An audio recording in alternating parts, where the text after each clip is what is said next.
Good evening and welcome to episode 8 of the Mark Show here on A1TV. And today I've got a very distinguished guest. Can't even say that really. Distinguished guest in Liam Pickering. Pickers, welcome to A1TV. We're going to have a look at your life in total, a bit about your days back in store. So welcome to the show. Good to be here, Marky boy. God, I didn't realise your little thing was called Mark. Yeah, the Mark Show. we call it the Mark Show. A long way.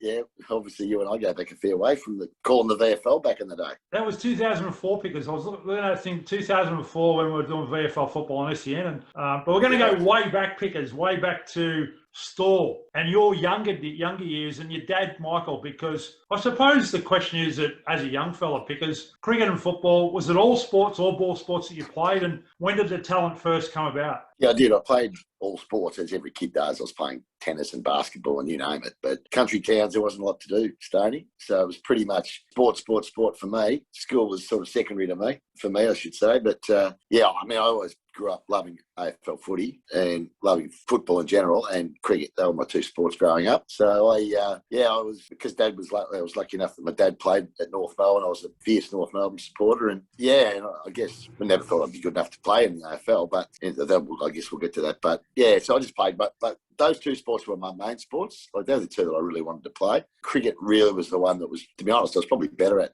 as a kid. And that's where I thought I might have had a future at a higher level, but I didn't know how high, of course. How were you when your dad, as you said, played for North Melbourne, played 6 games, I think, before injury took his career away. But when was it that you started to show some ability as a sports person playing cricket, football, basketball? How old was that?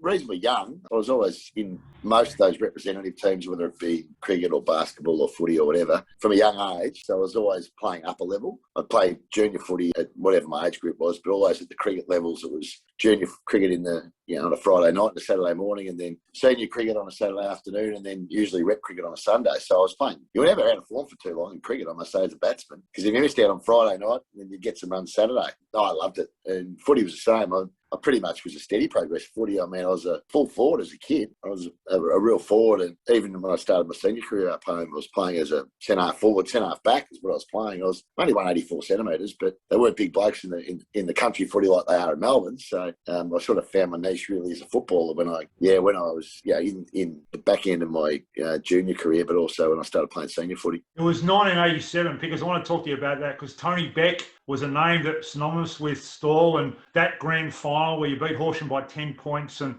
you kicked 5 goals, Pickers, and was that the catalyst of, okay, I think I can play a whole level of footy here? I'd been down, it was my last ever game for Stall, and I was drafted after that, so I guess the recruiters were there that day at North. Yeah, I'd been invited by North Melbourne to come down and play in a series of games at the end of the year before, 1986, and I went down and had a week. These games at North Melbourne used to bring kids down from all over the country. I'd played quite well in the games, just as a sort of a half forward, really. And then North invited me to come and train with the under-19s that year. I'd moved to Melbourne to play cricket. So in 1987, I was travelling every week to play footy. I was coming home every weekend, so it was 2.5 hour, 3 hour drive to come home and play in the senior team. But I debuted in the senior team in 86 when I was in year 11. And then I left, year 12. And then 1987, I moved to Melbourne at the end of 86, start of 87. I was working in the ANZ Bank and just travelling home, but I was training at North under-19s under Dennis Pagan for that whole year. So it was fierce training. It was hard. It was all those really good North Melbourne players were coming through that time, like Wayne Swass and Anthony Rock, Jose Ramiro, Mickey Martin, all these sort of guys. And I wasn't getting a game because I wasn't allowed to play because I was from the country. I had to be drafted. They just thought I was just some poor bugger that was turning up to training every week, not getting a game, but I wasn't actually able to play. And so I trained with the 19s most of the year, and then they asked me to train with the senior team the very back end of the year before and during the finals. So I had a bit of an in with North. But I also trained with Melbourne during the finals, who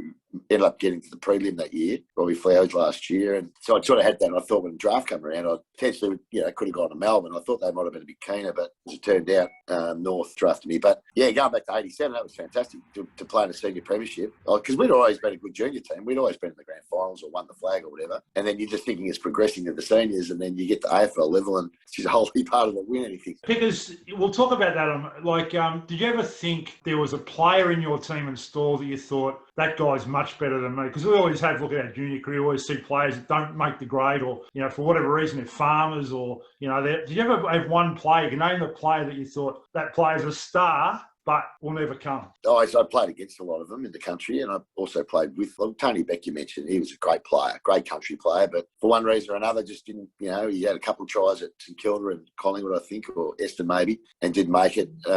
Was a sort of an in-between size. He's smaller than me, but was a marking player. But he was the best country player I saw. And we had a number of them in the Wimmera. There were a lot of really good players. Like in that grand final of 87, Andrew Johns was Horsham's best player. He played in the middle. And he got picked up by Melbourne, so he was playing for Melbourne the next year, and I ended up playing for North Melbourne. So, but there's always those stories, where you think this guy could be anything, but it just hasn't got the interest or the dedication or whatever it may be. And it used to frustrate me when I'd go home, I must say. I'd go home to the bush and you'd get some drunk at the bar, would tell me how much better some other bloke was. Got to the stage where I was getting a bit jack of it in the finish. It's like they're not doing the work. We're all doing the work down in Melbourne. They're not doing what we're doing. Because how hard was it? And I've always asked this question of people who've played elite sport, coming from the junior sport. How hard was it, or the difference between playing at Stawell and that first game for North Melbourne? Oh, it's a huge jump, a massive jump. I mean, it's a massive jump to play in the VFL, which is the reserves comp back then from playing in the Wimmera League. The Wimmera League, I was, as I said, only 184 centimetres, but I was playing with a bloke in the grand final of 87 who's about 6'6". So he had me for height, but I was still, lucky enough to be able to kick 5. But you get down there, and I really struggled. I struggled in the reserves, to be honest, in that year, which is now the VFL. It was tough because they're playing against elite players for a start. Every list had about 50 to 55 players on the list. So getting a game every week, there wasn't a lot of injuries. Well, in fact, I got dropped in my first year at North Melbourne from the reserves. One weekend, they just said there's no game for you, so I didn't have anywhere to play. So that was when I started to think, well, I'm not good enough. But I sort of ended up debuting in my second year, middle of the year, when I got an opportunity to play on the ball a lot more, and I debuted sort of middle of 89. So my first year at North was 88. Debuted middle of 89 under John Kennedy, which was fantastic to play under John, the great John Kennedy. 1990 was a decent start to the year, and then really battled my last 2 years at North, 91, 92. Who was your opponent? Do you remember who you played on that first game? I was on Brian Wilson, who was a Brownlow medalist. Yeah, so I played in the middle, MCG against Melbourne. I was on Brian Wilson, who was running around with his arms up in the air in front of the MCC members, and John Kennedy Senior said he wanted to jump out of the box and smack him in the mouth. But he was a good player, and he was obviously a lot better than I was. But it was good. It was a great experience to come through with all my mates. And North had a lot of my heroes, like the Cracker brothers, and I ended up finishing that game on the bench with Jimmy Cracker, who I think Jimmy might have been injured. Jimmy and I trudging off the ground. Mum's got a photo of that. At the end of the game, Jimmy holding his boots and me just walking off like a kid who's just played his first game, had about 10 touches. So, but it was a great experience to play for the team that I backed for as a kid. And you played 22 games with North Melbourne between 89 and 92. And then 93, you went to Geelong Pickers and you were there till 99, 102 games. The transition between North Melbourne and Geelong, how did that come about? Did they say we're going to swap you, or how did that happen? No, what had happened was at the end of 1992, I was just called into to Greg Miller's office, and he said, well, we haven't got a spot for you next year. We're going to let you go. So I've been given the flick, really, which was, I knew it was going to happen. I wasn't getting a look in. Wayne Schimmelbusch didn't rate me as a player at all. He was the coach. So Schimmer didn't rate me. I think I played 5 games in the last 2 years at North in 91 and 92. They didn't obviously see a future for me there. So they told me I was gone. But at the same time, I was in the Victorian State Cricket squad. So I'd had a good district year the year before, been added to the state squad. So I thought, that's the direction I'm going to go. I'm going to give this a real crack. And then out of the blue, Stephen Wells, who's still head of recruiting or still head of list management at Geelong, rang me and said that they were interested in speaking to me about going to Geelong, who, to be fair, had just made the grand final. They'd been beaten by West Coast by 4 or 5 goals in the 92 grand final. And for a start, I thought it was a joke. I thought, this isn't Stephen Wells. And I don't even know what this bloke's talking about. But anyway, he ended up convincing me that he was the recruiting manager at Geelong. And I ended up going down there, and I'm committed to cricket at this stage. And I told them that, and I'd gone quite well in the trial games, because they were happy that I wasn't going to be playing footy. And then I get the call from Geelong. So I spoke to my dad, and he just said, you're mad. Just go down and at least talk to Malcolm Blight, because he's one of my heroes anyway. So I thought, he was the Geelong coach. There's no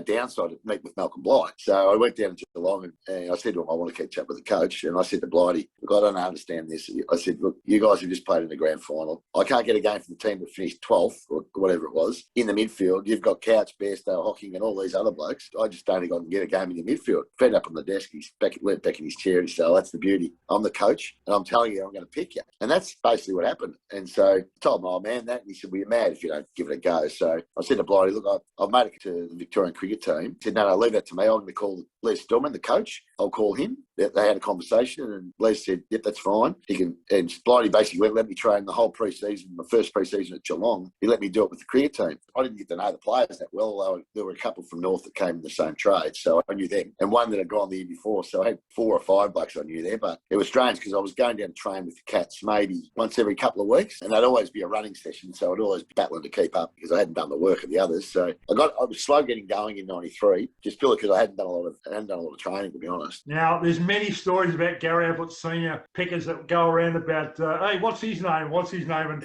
I know that you've got a funny story about Gary Ablett Senior. That was it true that people just watched him play? You're sort of rather than watch the ball, you're watching him play. Is that true? Yeah, that is true. I mean, Gary was an unbelievable footballer. Like, I mean, he just was so talented. He very rarely trained. He certainly never did a full training session with us. He'd come out, run a lap, do the warm up, have a few shots at goal, go in and do a bit of boxing, and then he'd hit the gym. And that would be basically his training session. The rest of us would be out there for an hour and a half, slogging it out on the ground. Senior didn't need to bother doing that. He'd come out and he'd kick 10 on the weekend. And he was a unique player. His knowledge of other people, not great. Like, he didn't have a great awareness of what guys' names were. And it was quite humorous as a teammate. I mean, I got on very well with him. It was just one of those ones where it wasn't that he was thinking he was better than anyone. He just lived his own little world. And so when we'd be talking about people from other teams, he just wouldn't have a clue who they were. We'll talk about it a bit later, but is he the best player you've seen play? Yeah, he is. And I get asked a little bit about this, and it's questions normally, and I have this great argument with my mates from North Melbourne, is who's the best player that you've ever seen? I said, Gary Ablett Senior by as far as you kick your hat, in my view. So, yeah, but what about Wayne Carey? I said, well, yeah. They said, well, who would you pick first? I said, that's a different question, because I was lucky enough to play with Carey, although he wasn't at his very best until 93, really. He was doing good stuff in 92, but 93 is when he really broke out, which is when I was at Geelong. Wayne Carey was a champion player as well. So in my era, that I played with 2 of the greatest players of all time in Wayne Carey and Gary Ablett Senior. And we had other great players at Geelong, and they did at North. I played with all those guys, Johnny Longmire and all these blokes that came through at the same time. So Anthony Stevens and Glenn Archer and Wayne Schwass and these type of characters, they're all great players. And at Geelong, Gary Hocking was a superstar. Paul Couch, Brownlow Miller's great player. Gary Senior, obviously, Barry Stone before he got injured. We had some fantastic players. It was lucky to have played at a really good team. We had a bit of success at Geelong. We didn't win the premiership, but we were always a pretty good team. Like, we didn't. You're a 100 game play picker, so you're a life member now at the Cats, and I think that's what it is. No, Stoney, unfortunately. I get invited to all the grand finals and all these functions because I want a best and fairest, not because I'm a life member. Because the reality is, at Geelong, the bar is 150 game. So every club's different. I know that Richmond, for example, if you play in a premiership, you would get a life membership. So Marlon Pickett was a life member after one game at the Tigers. It's different at Geelong. It's 150 games, so I only played 102 for the Cats, really, at the end because of injury. I missed a couple of years with my shoulder and a knee, but yeah, which would have been nice to have got that many games. I should have got somewhere around 150 to 180, I think, at Geelong, but I missed a lot of games with injury. But I love my time at the Cats. I mean, they're my team now. I mean, I grew up one-eyed North, but I'm a real Cats man now as a supporter. So, and got some great mates out of both clubs. I'm still very good mates with a lot of the North blokes and a lot of the Geelong blokes. So it's good to have been at 2 clubs for that reason. But overall, you asked me who I follow the Cats. And I suppose the question's always been about pickers. You come to Melbourne to play cricket at elite level or play, as I said, at North Melbourne. And were you a better cricketer or footballer? Look, I think if I had been able to dedicate all my time to my cricket that I did for footy, I think it would have been a cricketer. But again, it's one of those ones, Tony, where I don't know whether I would have achieved. I mean, how do you achieve cricket? I mean, there's a couple of state games better than a bloody AFL game. It's in the eye of the beholder, really. I would have loved to have played a state cricket game. I played a couple of second 11 games, but I didn't. I didn't get picked for Victoria. I was in line to play round in the first Shield game of the year against Queensland, I think it was, in that year. And Australian selectors went and dropped Dean Jones. Then he goes to the batting spot. Dino got dropped. And so he's back playing for the Vic. So the spot that they had penciled in for me disappeared. And then it was my doing after that. I didn't make enough runs. Made a lot of 20s and 30s, but didn't make enough runs. Everything being equal, I think probably a fraction better at cricket. I was still lucky enough to get the most out of myself in footy. I suppose let's turn our attention to your career. And you basically, there was stories stories of, you said you worked in the bank, and when did you start thinking about life after football as far as, because there is a story, you were a carpet salesman, I believe, selling carpet. Is that correct? That's not a story, Stoney. That's a fact. So I like to say I was headhunted from the ANZ Bank because one of our customers was the boss of the CEO of a company called Charmans, which was a wholesale floor covering company, which is just down in West Melbourne, which was on Spencer Street. And they bank with us. And I got to know the CEO pretty well, or the MD very well. And he liked it. And he just offered me, he said, I want to come up for a coffee. So I went up and had a chat with him. And he said, I think you'd do it really well. I said, mate, I know nothing about carpet. I can walk on them. That's about all I can tell you. Because you don't need to know anything. You just got to be able to sell. Anyway, so I left the ANZ Bank, which I didn't like. I was there for 5 years. I hated every second of it, I must say. It wasn't my cup of tea as a job. And then got into the carpet games. I was rolling up the state train in a yellow Ford station wagon packed full of carpet samples and rugs and you name it. So I used to cop a bit of grief from the Merv Hughes types when I'd come to training with all this stuff in my back of my yellow Ford station wagon. But so I did that for about 7 years. Thinking about life after footy, I mean, we worked. I only had 1 year really where I didn't work and play footy because it started to turn professional at about 99, 2000. And I finished, my last year was 2000. I was injured most of 2000, but resigned in 99 from the carpet game. 98, I think it might have, 98, 99 anyway. And I worked for my boot sponsor, Fila, the Italian clothing brand. Yeah. So they were looking after the Cats and the Australian cricket team and a few of them. So they put me in charge. When I was playing footy, I was doing 1 day a week with them. And then when I retired, they put me on full time. And I was looking after, my role was basically in sports marketing. So I was looking after the Australian cricket team, Geelong Footy Club, Western Bulldogs and Melbourne Football Clubs. So looking after all their players, all their apparel needs basically and boot needs and all that, which I enjoyed. I loved it. From there, so that's the direction I thought I was going to go. It was a big company, but then out of nowhere I started coaching at the Western Jets. So I had 12 months there and I really enjoyed it when I first retired. And that was the direction I wanted to go. And then all of a sudden I got approached by Chris Giannopoulos, who just walked past my office saying we're back in business together again, Chris and I. It's amazing. He employed me 20 years ago at IMG, one of the biggest management companies in the world, head up AFL. And then we both worked there for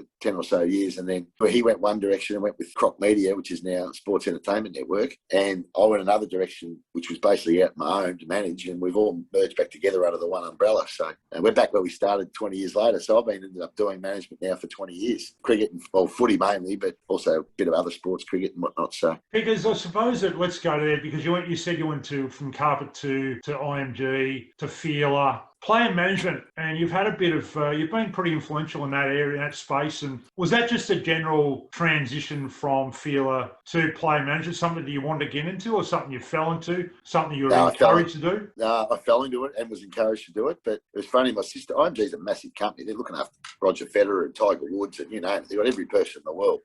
Bloody IMG models have got Giselle and you name it. Big American company, international modelling agency, management agency, I should say. And then they had an Australian arm that wanted to get into footy. And strange how it works. Johnny Longmire, who is the current Swans coach and a great ex-player for North Melbourne, but great mate of mine. So we're best man at each other's weddings. And he was working at IMG doing the management role. He was doing that. He was heading up AFL management. And so him and I were great mates. So we lived around the corner from each other. So we caught up for a beer and he said, I've been offered a coaching job at, and my sister was working at IMG doing corporate hospitality. So I sort of knew a few of the guys in there, only through social functions, but I had no interest in doing it. I wanted to coach. I was working for Fila. It was all good. And Chris approached me just to say, first John told me that he'd been offered an assistant coaching role under Rodney Eade at Sydney. He was going to go and take up the challenge. And then he said, no, I think they want to talk to you about doing my job. And I said, I don't want to be a manager. What do I know about that? Which I didn't. Anyway, so I met with Chris, the boss, and he offered me the role. And I said, oh, no, look, thanks, but no thanks. It's not something I want to do, and blah, blah, blah. And then I didn't think any more about it. And about a month later, he must have approached a couple of other people and didn't think they were the right fit. So he rang John up again, Johnny Longmire, and said, no, I think Liam's our man. And he said, oh, I don't know if he wants to do it. Anyway, so I went and saw him again, and he talked me into it. He convinced me to do it. So he said, you can keep still coaching out the Western Jets and keep you coaching on the weekends. And anyway, that lasted about 4 games the following year, and I just didn't have time. I'm out looking at kids every weekend. It was impossible. So, I sort of fell into it, Stoney. I didn't have any qualifications apart from being in the AFL system for 13 years and being able to do a bit of this, chat chat and talk. That was pretty much my qualification. So I did. I really landed on my feet, really, when it comes to this role. Is part of the role now still going out watching football? It's done by tape, DVD, whatever. Is that still part of it, or is there more to it now these days? Oh, I think it's very competitive now. There's probably only about 30 agents when I started. There's about 90 at the moment, and a few ex-players getting into it. So it's competitive, really competitive signing kids. But yeah, we still go to games. You can't obviously get to all of them because I'm still doing AFL commentary on the weekend. So I've always got a Saturday game or a Sunday game that I have to call, and I've got a radio show Saturday mornings. So Saturday mornings are out of business. Mainly it's Saturday afternoons. So my whole Saturday's cooked, and then Sundays I'll go and see maybe a game or one game is all I could get to, and you know, got to have to try and live a life as well as a full-time job. So I'm working pretty much 7 days a week. But if I don't catch the games, and if I don't, James will go, who works with me, he's been working with me for 13 years. But then what will happen is, I mean, we get all the edits, got access to all the players across the country, so we know how our guys are going because I'm able to watch them, which is handy. And the eye for talent, is that something you have from playing the game, or when you were a young fella was just the ability to read the play or know something to look for in a talented player? Yeah, I think so. I think that just comes naturally. I mean, I can look at a player and think, geez, he's an AFL player. That's an AFL player. He's got AFL traits because he can do X, Y, Z, good decision maker, or he's got elite speed, or brave, or discipline, or whatever it may be. You can pick it up, but also our game's very much based, because it doesn't matter whether I think they can play. The reality is I can't get them drafted. So what will happen is that we rely on the recruiters a lot. The recruiters have given you the list of players that are going to be in that year's pool. So we know from a young age who the good ones are. Now some will stagnate, some will go through the roof and become stars. But having that eye at a young age to be able to find a player that you really rate and he goes on and becomes a great player, it gives you a lot of satisfaction when you find them at 17 and they turn into, I mean, look, everyone would have known that Buddy Franklin was going to be good. I don't think they would have known he was going to be as good as he has been. Scotty Pendlebury, he played about 8 games of footy when I signed him up, and he's been one of Collingwood's best ever players, and it's nothing to do with me. But the reality is that I'd had a bit of a whisper on him, and then I watched him and I thought, this guy he's got some elite abilities. He'd been playing basketball, so he had his scholarship, and they gave it to Paddy Mills, who went across. He's in the NBA, so they had a sliding doors moment. So finding him at 17 was one that you sort of go, well, he's a bit of a punt because he hadn't played a lot of footy, but geez, what a superstar he was. Pickers, you've made a really good living out of management. I mean, I think you've managed Alistair Cloughs, you mentioned, Johnny Longmire, Gary Ablett Jr. You've had some amazing players in your stable, and obviously a test to your ability as a manager, but the ability to be able to pick up those type of players, it's a great thing. Well, it's handy, I think, Stoney, because firstly, thank you. Because I reckon what's really important is it's a relationship game. Unfortunately, it doesn't always go the way, and you have some decent blues with clubs and players and whatever. And I've lost some clients along the way. Like Clarko and I, we've been mates since we played at North Melbourne together. He's from up my way, he's from Canova. But when Buddy Franklin left Hawthorn and went to Sydney, Clarko sort of said, well, I think you either manage the coaches or the players. I don't think you can do both. So I said, well, that's a pretty easy decision. I've only got you and Horse, the two of my best mates. So, and I think it irked Alistair even more because it was done it was a sort of a secretive trade that I think that irked him a little bit more that I hadn't told him, but I couldn't tell him because it was one of those trades that if it got out, it wouldn't have happened. So, I was in a bit of a quandary because I had his player, him, and John, who was a coach of the other team. So it was like, I don't know. I'll do my best. I'm trying to represent the player at this in this position, not represent Sydney or Hawthorn. But that happens. But, I mean, we get it. We're still great mates, but just how it works in footy. But I think relationships should build over a long period of time. And even these recruiters, I mean, the kids, the young guys that come in and start managing now, they haven't got the networks that we've got. They just haven't. It's impossible for them to have it because they haven't been doing it as long as we have. Good segue, Pickers, into your relationship with the bloke that you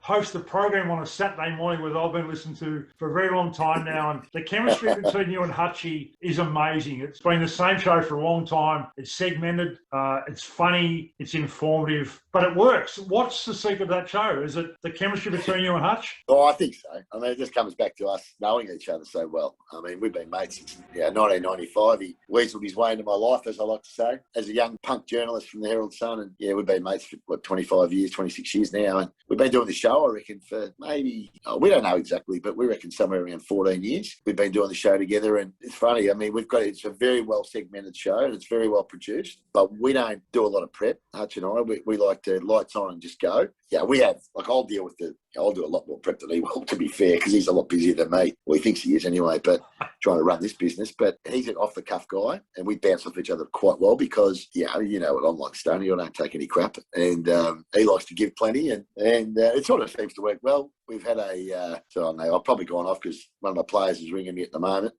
which is all good. I can still hear. You can still hear me, but anyway, I'll wait for Geordie Lewis to go. If I end it, I'll end the call. That's the only problem. That's so we'll go in a sec. He's coming in here to sign something for him. Here I go. I'm back again. So, yeah, it works well. Like I say, it's a good, it's a good fun show to do. Neither of us, we don't miss much. We do it. The show goes 52 weeks of the year. I mean, he might miss 2 or 3 a year and I might miss the same. It's about it. He might be on the other side of the world doing the show, which is quite humorous about, you know, you could be, I mean, I know you do a few outside broadcasts and he might be in New York or in America somewhere, but that actually makes the show when that happens. Well, it's funny. I mean, people can't understand how he can be in Sydney and I can be in Melbourne, or he can be in New York and I can be in Melbourne, or I can be somewhere on a race course in bloody Manangatang and he's in Melbourne studio, and it doesn't sound like it just sounds like we're together. It's just the only reason that works so well is because we've been doing it for so long and we get when to shut up and we get when to talk. It does work well from that perspective, and I think, I look at it, and I don't know how much longer we'll do it, but when he took over as the boss of Sports Entertainment Network and he's the CEO and he's a busy guy and whatever, I said to him right off the get-go, I said, what's that mean for our show? He goes, mate, our show's not changing. He goes, that's the only place I can actually be me and be real. That's Hutchie's theory. So he doesn't want to stop doing it. So which is good because I enjoy doing Saturday mornings, and I'm not doing this Saturday because I've got to go for a hip replacement, but I'll only miss one show, so I don't know how it'll go this week. When's the operation, Pickers? Tomorrow. Well, there you go. Just one last one, Pickers. I know that you're a really proud dad, and I think you've got a couple of girls possibly. But so how's the girls going, and how's fatherhood, life in general? No, good. Yeah, all going well. The girls are in year 12 now and year 10, so now they're real little women now. Fair income. They are typical daughters of mine. They don't shut up, I can tell you. And one last one, Pickers. I know you can't never take the country out of a boy or the boy out of the country, and the College Lawn Hotel, Pickers, is very much a favourite of yours. It's a great thing. You still get along to the local pub and you still enjoy beer and the punt and all that sort of thing, which is a great thing. Yeah, I think you would have been to the College Lawn with me before, Stoney. Many moons ago, Pickers. I was going to say, I'm sure you've been to the pub with me. Yeah, no, he's my local. It's only around the corner. I've got a lot of good mates that have a beer there, and I've got a lot of good mates still in the bush that I grew up with and love catching up with them. And when I go home, I was home for Easter for the store gift and the store cup. So mum's still up in the bush, so I like to get home as much as I can. But, I mean, your friends keep you grounded. That's the beauty of it all, is it never got really ahead of yourself because you've always got mates to knock you straight back down. It's good. And my last one is your mum, Patty, is actually like a personality of her own, because Hutchie never shuts up about her, your mum, so she must be a big influence on your life. Yeah, she's funny. She's good. Yeah, Patty Pickering, yeah, she's a classic. So, yeah, I lost Dad when, Mum would have lost Dad when he died in 95, so 26 years ago. And so she's been on her own for 26 years, but she's got this great friend of hers, Marlene, and Marlene, Mum, they've been on our show a few times. They're bloody hilarious, to be honest. So I had an hour and a half on the phone with her last night. She's giving me what they say, a bit of 360-degree feedback about my operation. So I've gone through it all from, cutting out the smokes to easing up on having a beer. So I'll leave it to me. I'll be right. But anyway. So it's good. So she's great. She's fantastic. So, yeah, Patty P's still full of beans, my friend, which is good. Liam Pickering, episode 8 of The Mark Show. Thanks very much for joining me, Pickers. Good luck with the operation. And how long's the recovery? Well, it's funny. I said to David Young, he's a great surgeon. I said, he said, you'll be in hospital 3 or 4 nights. I said, because I've already had my right one done. So this is my left one. They're both foot injuries. He said, you'll be 3 or 4 days in hospital. I said, I'll turn it up. Last time I was only in there for 2 nights and I was good as gold. And he said, with all due respect, because he said, you're 12 years older and a fraction heavier than you used to be. I said, yeah, it's a good point. Fair enough. So I reckon probably I'll be on crutches for a couple of weeks, but hopefully everything goes well with Stoney and live to fight another day, as they say. Thanks, Pickers. Good on you, Stoney. Good stuff. Cheers, mate. Thank you. See you, mate.